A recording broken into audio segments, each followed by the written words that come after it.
Fala galera, beleza? Sejam bem-vindos aí a mais um vídeo do nosso canal. O vídeo de hoje é já trocar uma ideia sobre o RBRL, o fundo de logística da RBR.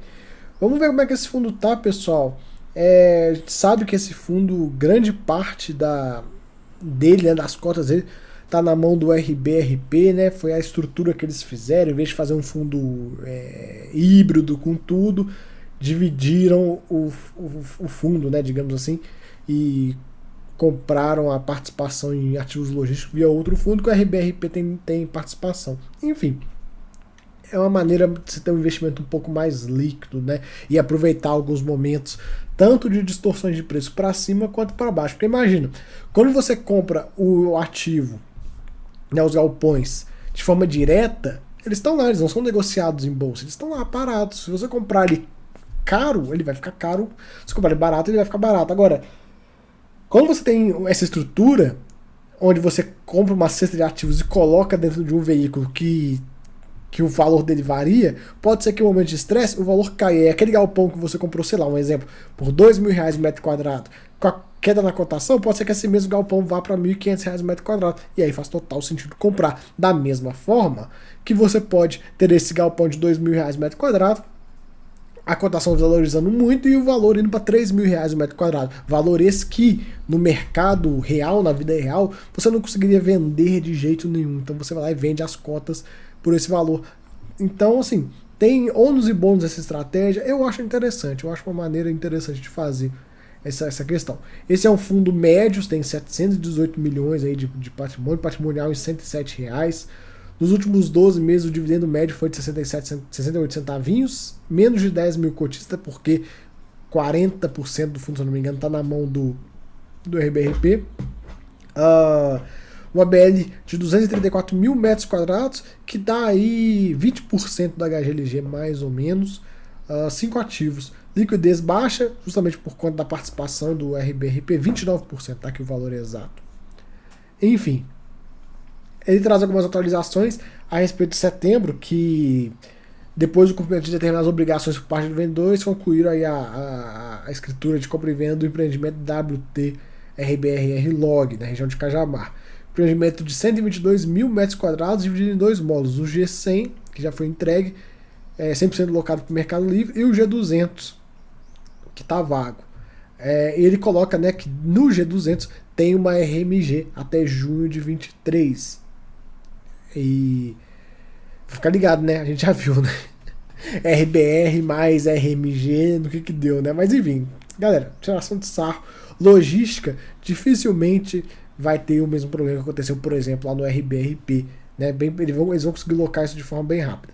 Aqui ele explica um pouco sobre o cross-dock, né? Que é o tal do cross-docking. É aquela questão que vem aqui a entrega dos fornecedores, uma empresa de galpão, né? Que a mercadoria entra por aqui e sai por aqui, né? É bem interessante. Isso é uma característica muito desejada em galpões. Então vem aí o galpão, sai lá do centro de distribuição, vem para cá, aí ele vai, passa pela triagem e sai aqui para o cliente. Então você tem uma disponibilidade bem interessante de docas. É uma maneira aí de você fazer. Aqui até no próprio desenhozinho a gente consegue ver, ó, sai do centro de distribuição num caminhão grande, vem aqui pro galpão, aí ele vai dividindo, né, os produtos, um pouco vai para cá, um pouco vai para lá e tudo mais, pererê, parará, pororô, e aí entra no caminhãozinho pequenininho, que é o que faz entrega, o que chega e bate na porta da sua casa, né? Geralmente não é nem um caminhão, é uma van e tal, enfim. É mais ou menos explicando como é que isso funciona. Ele traz um ponto interessante a respeito da procura por galpões logísticos. A gente sabe que logística hoje no setor de tijolos é o mais quente. Logístico está muito aquecido. E ele coloca o seguinte, que está tendo procura em regiões que eles não têm nem vacância, que é no caso de Hortolândia. Então está sendo bastante sondada. O que isso mostra pra gente? Que no futuro, quando tiver aí momento de fazer um desenvolvimento e tal, o que as empresas vão fazer? Vão acabar fazendo nesse tipo de região. E aí ele coloca o potencial vácuo criado pela desaceleração do ritmo de expansão dos special players de e-commerce parece ter sido preenchido pela recuperação de demandas de setores tradicionais. Então o que aconteceu? Na pandemia a gente teve o boom do e-commerce, aquela coisa, muita gente, expansão muito forte e tal, os galpões se deram muito bem. Agora eles estão dando uma acalmada, até porque o varejo está muito ligado também, a desaceleração do varejo está muito ligada nessa alta da Selic. Porém, esse espaço que o varejo está deixando de pegar está sendo pego por outros players. E aí eu te pergunto, tudo indica, né, pelo menos até então, né, se nada mudar, que a gente vai ter um corte da Selic a partir do meio para o final do ano que vem. Imagina quando a Selic começar a cair e o varejo começar a reagir de forma mais interessante, começar a reagir bem novamente. O que vai acontecer com o mercado de logística? Já não tem área disponível, né? Claro, tem um pouco ali, mas não tem muita área disponível. E aí vai vir o setor do varejo, o setor do e-commerce, que é muito forte, querendo nova área. Não vai ter. A vacância, que já está baixa, vai continuar baixa e o valor do aluguel vai começar a subir. Vai começar a subir, vai começar a subir, vai começar a subir, e aí a distribuição dos fundos vai melhorar. E aí os fundos vão poder aproveitar, fazer desenvolvimento, enfim. É um ciclo bem interessante se vier a acontecer. Tá muito aquecido, o logístico tá muito aquecido. Ele traz até um exemplo aqui pra gente, é o seguinte, em Guarulhos e Extrema, o preço pedido nos principais empreendimentos já se aproxima da faixa de R$ 30 o metro quadrado, a média do Brasil é 20. Em Hortolândia, que no começo de 21 praticava valores entre 12 e 15 reais no metro quadrado, atualmente está no patamar de 15 a 18, então já subiu bem, vem subindo aí de forma interessante, subiu 20% mais ou menos. Cara, logística tá bombando, eu falo isso com você, se você tem um fundo logístico em carteira que tá sofrendo com vacância muito grande, pode saber que os imóveis são ruins, tem alguma coisa estranha e errada nesse fundo, porque logística no estágio que tá, não é para ter vacância. Ele traz um ponto, né? A renda mínima garantida do G200 é bastante inferior a esses patamares aqui que a gente tem, sendo que assim que alugar, pode ser que suba o patamar de distribuição do fundo. Bem interessante de saber isso, né? Ele comenta que teve um recebimento de um atrasado a respeito da renda mínima garantida do G200, fundo distribuído de 65 centavos, que dá um yield de 8,65% aí, anualizado. Cenário macro eu vou pular, não tem muito o que ficar falando. Lá da INSG também vou pular. DRE veio um pouco mais elevado por conta dos valores atrasados que foram pagos, né? O fundo distribuiu 65, teve um resultado de 94 aí no mês. E ele vem mantendo essa distribuição de 65 centavinhos aí praticamente desde o início do ano. Aqui a questão a quebra do patrimônio do fundo.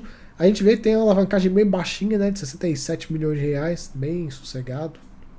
As quatro estratégias, né, da RBR, ela usa isso em todos os fundos. Estratégia Core, que são aí os ativos em si que ela investe. Tática é um girinho que ele fica fazendo para melhorar um pouquinho o caixa e tal. Liquidez é renda fixa. E desenvolvimento é o que a RBR sabe fazer aí, na minha visão, de melhor, que é comprar aí, seja um galpão que está numa situação não muito legal e aí faz um retrofit, deixa o galpão numa condição legal, ou desenvolver um galpão do zero. Isso aqui, galera, é algo que o cotista consegue extrair bastante valor. É o que dá a maior TIR é o desenvolvimento / retrofit.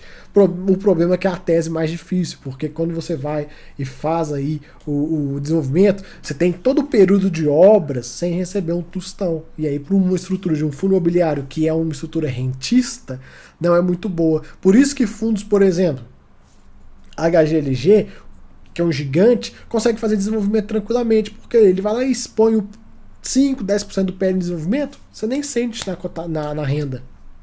E aí, quando esses imóveis ficam prontos, vem com capete tão alto, vem com cap tão alto, rendendo tão bem para o fundo, que uma coisa compensa a outra. Aqui, os 5 galpões que o fundo tem, questão dos fundos imobiliários do Estado, liquidez e outros fundos.